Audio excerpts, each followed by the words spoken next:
Welcome back. Today we are speaking with Dr. Sam Siddighi. He is the Director of Female Pelvic Medicine, also Reconstructive Surgery here at the Loma Linda University Medical Center.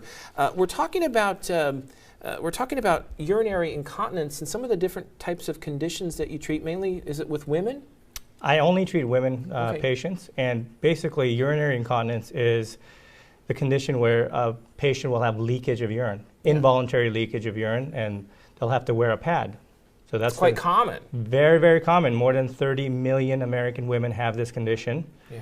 And the majority of the people who have this overactive bladder have urge incontinence, or the condition where they're leaking involuntary urine. And that could be a problem, obviously, because you have to wear a pad, or if you don't have a pad, you could have embarrassing accidents, something nobody wants to obviously experience. Basically, these women, the bladder takes control of their entire life. Everything revolves around the bladder. Yeah. They can't go anywhere. They can't go anywhere, or when they go somewhere, they have to know the location of the bathrooms. Yeah. They're not able to do the things that they enjoyed before. What does the Loma Linda University Medical Center offer as far as treatments for this? Is it treatable? It is a treatable condition, and certainly not a normal part of aging. And we have a female pelvic medicine and reconstructive center, a small center, in the Department of Gynecology. And basically, there are several treatments for this. The way I would start out with a patient is to tell her to do the easy things first, okay? And that is make sure that she avoids any bladder irritants.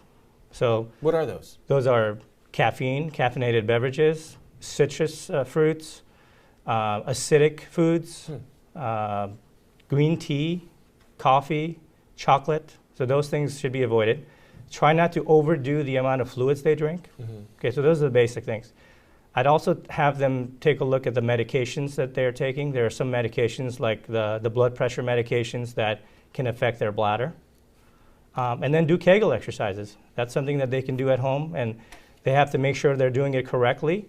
And if it's done correctly, just those three things can severely improve the urinary leakage. Sometimes it does require surgery. What do people, or what can they expect after a surgery? Right. So depending on what type of incontinence they have, the kind that we were just talking about is overactive bladder. There are surgeries for this. Before doing surgery, I would try some medications that can be effective. But if the medications fail, there's a surgery called a bladder pacemaker, or InterStim, that is very effective. There's also some injections that you can do in the bladder with Botox, Botox bladder injections. Wow. Yeah. Patients who have stress incontinence, that's a different kind of incontinence that we haven't talked about yet.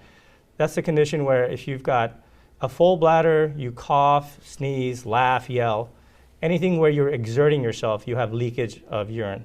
For that condition, there are very effective outpatient surgeries like the sling procedure. And how does that work? It's very technical to explain, but basically it's a 15 to 20 minute outpatient procedure where we make 3 small incisions in the vaginal area, and we place a support underneath the urethra, and the support acts like a hammock. And so when somebody is coughing, their urethra pushes up against the hammock and it closes. Okay. So during moments of laughter or coughing, their urethra closes. So it's not something you have to live with. There's treatments, whether it's surgical or some of these other medications and other exercises that you can do. There are treatments. Absolutely. This is not a normal part of aging, and we can treat this, and you just have to see the right doctor and get treated. Okay. Now, interesting, you have a book. It's called What's Going On Down There that people can check out in the bookstores. That's right. And is that on Amazon? Can they find that anywhere? They can find it on Amazon.com or BarnesandNoble.com. Okay. It's a highly recommended read. Dr. Oz recommends it. So it's, and Dr. Oz, he knows what he's talking about as well. So that's a book, What's Going On Down There. Also, if you want to find out on the web some of the programs offered here at the Loma Linda University Medical Center, lomalindahealth.org. That's lomalindahealth.org. Dr. Sam Siddighi, thanks so much for joining us here today. Interesting information. Thank you so much for having me. Thank you. Top stories are coming up next. You're watching KESQ, the Desert's news leader.